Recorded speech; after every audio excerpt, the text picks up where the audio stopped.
Good morning. बैठिए। Thank you रतन जी कहाँ काम कर रहे हैं?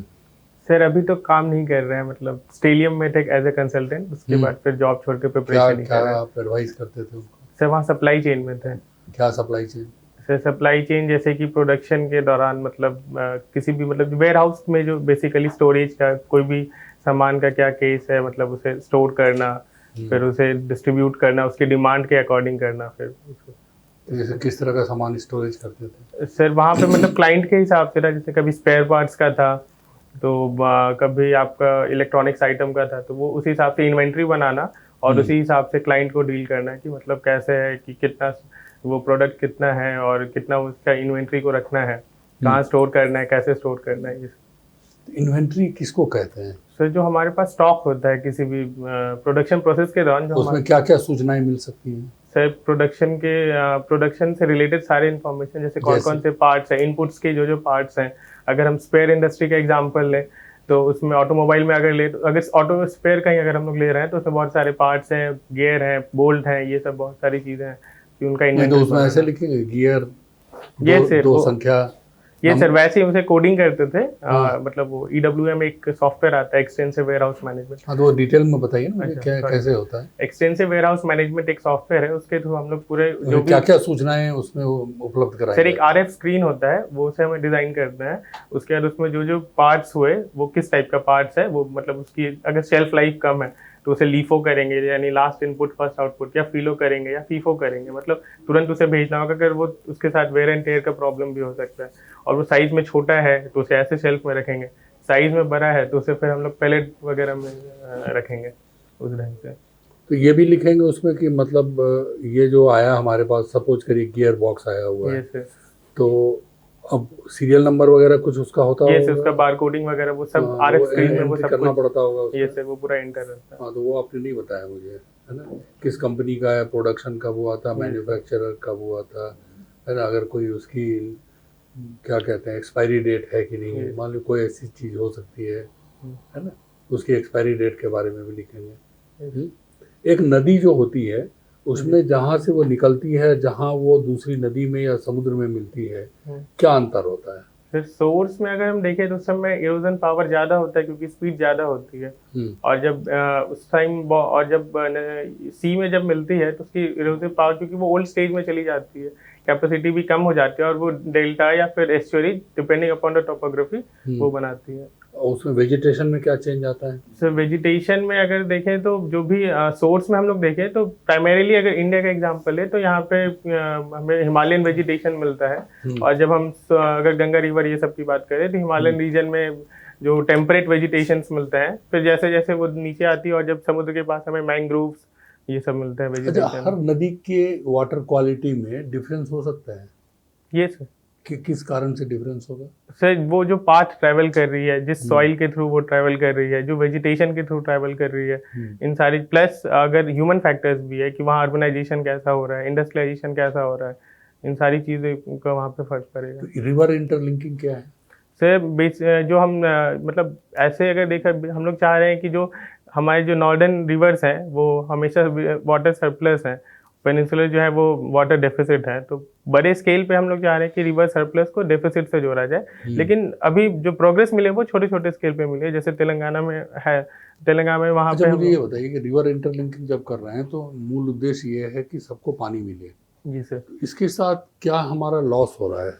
सर लॉस है, अगर सब वेजिटेशन का लॉस हो रहा है जब हम लोग उसे सबमर्ज कर रहे हैं, और स्मॉल स्केल में तो सर सही है, जैसे कि लिफ्ट इरिगेशन वगैरह तक ठीक है, कि अगर हम लोग लार्ज स्केल में करेंगे तो वेजिटेशन का लॉस है, फिर उतने पंपिंग करना है, बहुत सारे लोगों का डिस्प्लेसमेंट भी हो जाएगा। और ऑलरेडी हम लोग डैम्स के थ्रू देख रहे हैं कि नर्मदा डैम या फिर जितने भी डैम्स है उसमें प्रोजेक्ट अफेक्टेड फैमिलीज जो हैं वो बढ़ती ही जा रही हैं हमेशा। बायोडाइवर्सिटी का कोई लॉस ये होता सब है या रिवर? बायोडाइवर्सिटी लॉस भी होगा, बहुत सारे जो केन बेतवा लिंक है उसमें भी जो टाइगर रिजर्व हैं उन्हें उन्हें सबमर्ज करने, सबमर्जेंस की बात हो रही है, वहाँ लॉस हो रहा है। एनिमल्स को रिलोकेट करना और मुश्किल है कंपैरेटिवली ह्यूमन से।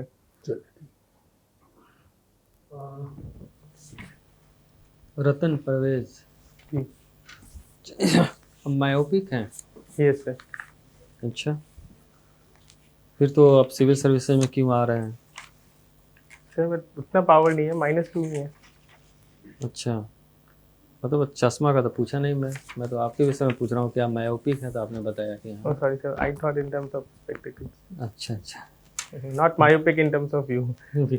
मैं तो सीधा पूछा था कि आपको मायोपिक है, तो आप बताया कि हाँ सर हैं, तभी तो मैं पूछा फिर सिविल सर्विसेज में क्यों आ रहे हैं।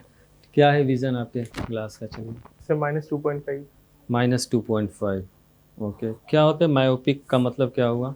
Sir short sightedness. Short sightedness, मतलब नज़दीक की चीज़ देखेंगे, दूर की चीज़ नहीं देख हाँ। सकते। तो किस तरह का ग्लास यूज सर इसमें? कॉनकेव लेंस यूज करते हैं इसमें। कॉनकेव लेंस यूज करते हैं।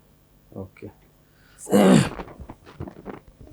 अब ये बताइए, कुछ दिन पहले पटना में कुछ एक बहुत इम्पोर्टेंट बिल्डिंग में आग लग गई थी। जी सर, क्या, कौन सा भवन था? विश्वेश्वरैया भवन। ओके, किन के नाम पे पड़ा है वो? सर वो इंडिया इंजीनियर है, बहुत फेमस इंजीनियर है विश्वेश्वरैया उनके नाम से। अच्छा अच्छा। साउथ मैसूर से बिलोंग करते हैं। ओके, उनका क्या कंट्रीब्यूशन रहा, कुछ सर बताइए। जो कृष्णराज सागर डैम है, हम्म, वो उनमें उनका बहुत बड़ा कंट्रीब्यूशन है। कृष्णराज सागर डैम। जी। ये किस रिवर पे बना हुआ रिवर है? कावेरी। कावेरी पे बना हुआ है। अच्छा, कावेरी का उद्गम बताइए आप, कहाँ से होता है? सर थला कावेरी जो जगह है वहाँ से हम्म। इसका ओरिजिन होता है। वो किस घाट से निकलता है? ईस्टर्न घाट से, सर वेस्टर्न घाट? वेस्टर्न घाट से वेस्टर्न निकलता है। घाट। वेस्टर्न घाट के किस स्टेट से निकलता है? सर कर्नाटका स्टेट से। कर्नाटका से निकलता है। और कर्नाटका से निकल कर फिर कैसे जाता है? तो फिर वहाँ से वो जब मलनाड एरिया से प्लेन्स में आता है, हम्म। फिर वहाँ से फिर तमिलनाडु होते हुए फिर वो सी को रीच तो करता है। कावेरी जल विवाद क्या है? सर बेसिकली ये वाटर डिस्ट्रीब्यूशन प्रॉब्लम है, जो डिस्प्यूट बहुत दिन से चला आ रहा है कर्नाटका और तमिलनाडु और to some extent Kerala and Puducherry also.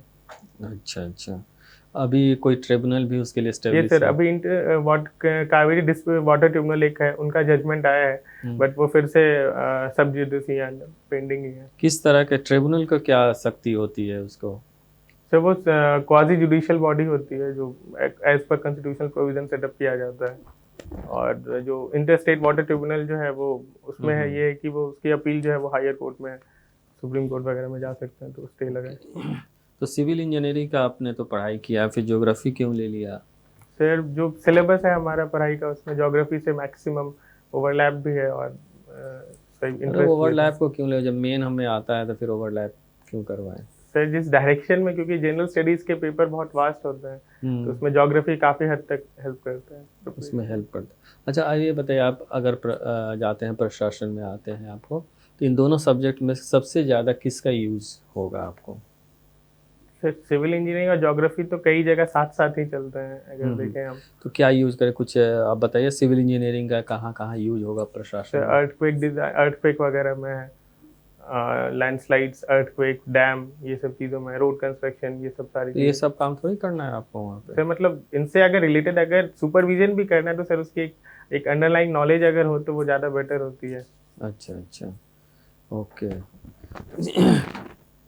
तो जैसे अभी अगर if you insist I can give an example. ये बताइए, अभी बिहार में जो है वो बहुत ज़्यादा चर्चा चल रहा है जातिगत जनगणना होने ये का, सर।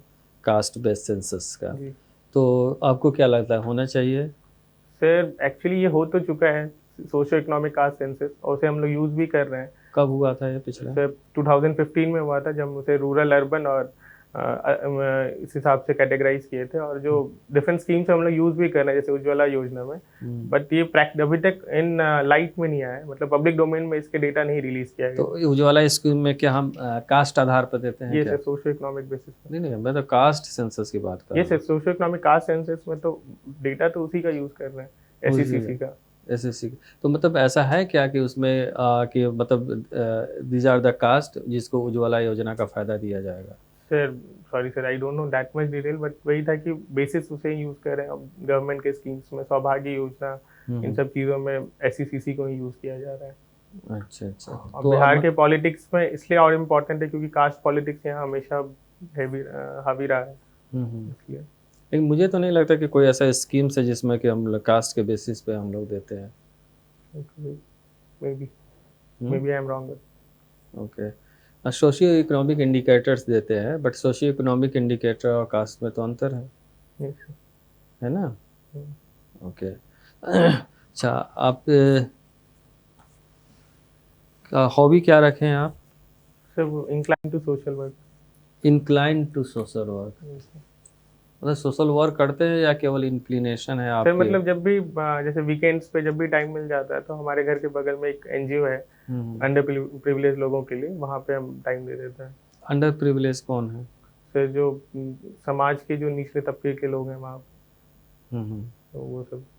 तो कैसे डिसाइड होता है, कुछ क्राइटेरिया सर बताइए। मतलब हमारे यहाँ बहुत सारी झुग्गी झोपड़ी है जिस यहाँ से मैं बिलोंग करता हूँ, तो वहाँ के बच्चे हैं, वो छोटे छोटे बच्चे हैं, मतलब 5 साल 6 साल 7 साल, वो लोग आते हैं वहाँ वीकेंड्स पे वहाँ पढ़ाई करने के लिए। तो और आप भी उनको उन्हें, पढ़ाते हैं फिर? हाँ हम लोग पढ़ाते भी हैं, प्लस और भी रिसोर्स जैसे 26 जनवरी ये सब सेलिब्रेट करना, ये सब भी हम लोग करते हैं। ठीक। मुझे आप बताएंगे डेजर्टिफिकेशन क्या है? Yes, so progressive degradation of a land in terms of its quality. धीरे धीरे जब वो न्यूट्रिएंट्स, डिफॉरेस्टेशन एक इसका पहला स्टेज है, बट धीरे धीरे वो लैंड बैरन हो जाता है, अनप्रोडक्टिव हो जाता है। फिर लैंड डिग्रेडेशन क्या है? तो लैंड डिग्रेडेशन बस उसकी क्वालिटी में डिग्रेड करना, और डिजर्टिफिकेशन मतलब कि वो बिल्कुल वेजिटेशन नहीं के बराबर होना वहाँ पर। अच्छा, दोनों में कोई एक फैक्टर है जो कि एक में प्रेजेंट है दूसरे में नहीं है? कोई एक कॉजिंग फैक्टर?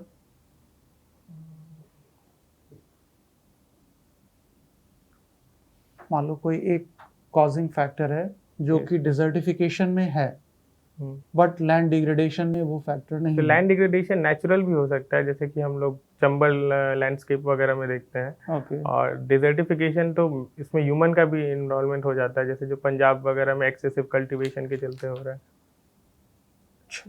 तो पंजाब का जो लैंडस्केप है उसे हम डिग्रेडेड लैंडस्केप कहेंगे या डिजर्टेड लैंडस्केप कहेंगे?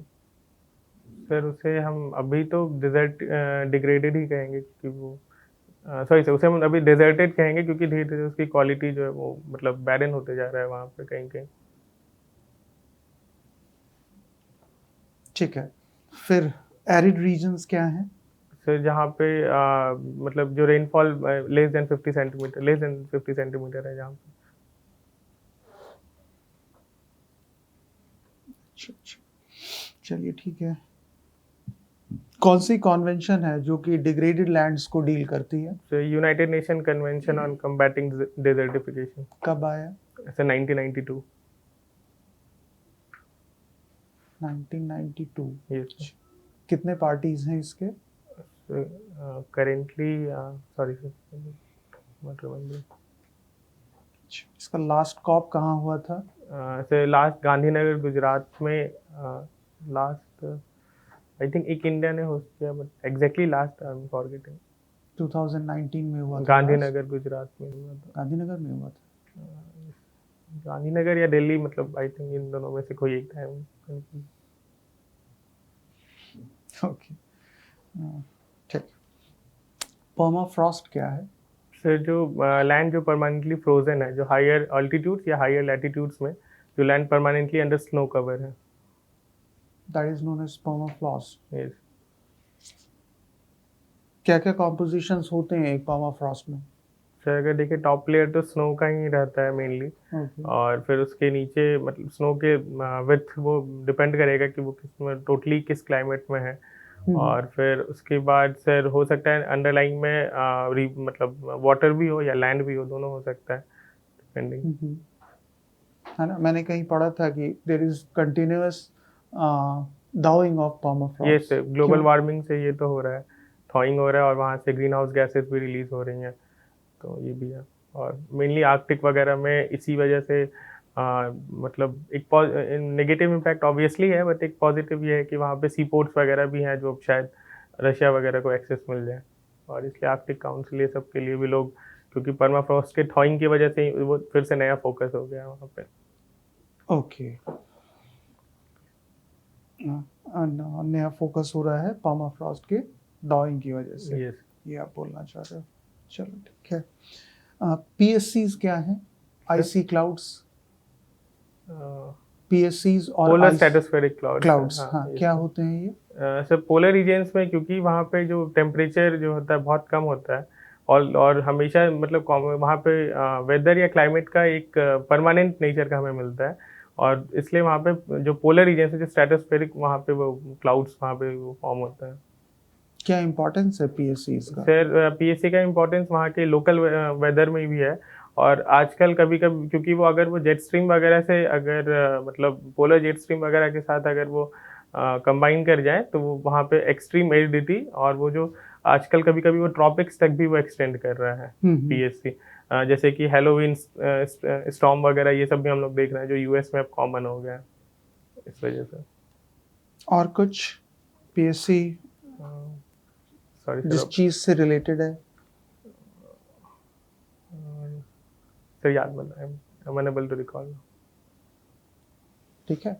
अंटार्कटिक रीजन में ओजोन लेयर डिप्लीशन ज़्यादा है, क्यों? Sir basically greenhouse gas के वजह से है। ऑल्दो हम लोग अटैच नहीं है, मतलब वहाँ हैबिटेशन नहीं है साउथ में, बट फिर भी वहाँ ज़्यादा है, क्योंकि actually sir this is the reason of polar stratospheric clouds, इसी से रिलेटेड है। ये जो ग्रीन हाउस गैस एमिशन है वहाँ पे, वो पोलर स्ट्रेटोस्फेरिक क्लाउड्स की वजह से फिर ओजोन डेंट होल हो रहा है वहाँ पे। लेकिन एमिशंस तो नहीं है वहाँ पे सर, but- सिविलाइजेशन ही नहीं है। सर बट प्लेट बाउंड्रीज तो लिंक्ड है ना, कौन? प्लेट बाउंड्रीज जो है वो लिंक्ड है ना, साउथ की जितनी भी प्लेट बाउंड्रीज है वो लिंक्ड है एक दूसरे से। देन तो इस वजह से। ठीक। सुप्रीम कोर्ट का जज बनने के लिए यस सर। मुझे क्या करना चाहिए? सर अगर आप हाई कोर्ट के जज हैं ऑलरेडी, तो हाई कोर्ट का जज कैसे बनूं? सर डिस्ट्रिक्ट कोर्ट से एक्सपीरियंस लेकर। हाँ, तो आप नीचे से बताइए मुझे ओके कि सर। मैंने लॉ की पढ़ाई करनी पड़ेगी, Yes, फिर sir. क्या करना पड़ेगा? तो उसके बाद अगर डिस्ट्रिक्ट कोर्ट में आप जज हैं, उसके बाद अगर आपके पास एक्सपीरियंस है 5 साल का, तो फिर आप हाई कोर्ट के जज बनेंगे। सॉरी, उसके बाद हाई कोर्ट पे 5 साल का एक्सपीरियंस है तो फिर आप सुप्रीम कोर्ट के जज बनेंगे।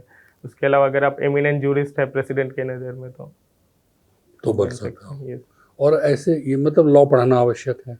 यस और अगर ट्रिब्यूनल का मेंबर बनना हो तो बिना लॉ पढ़े काम चलेगा? ये सर, वो तो गवर्नमेंट अपॉइंट करती है, तो उसमें भी जुडिशियल नॉन जुडिशियल मेंबर्स का होता है, तो वो हाँ। तो गवर्नमेंट के अकॉर्डिंग है कि वो किसे अपॉइंट कर रही है। ठीक, बहुत बढ़िया, थैंक यू वेरी मच।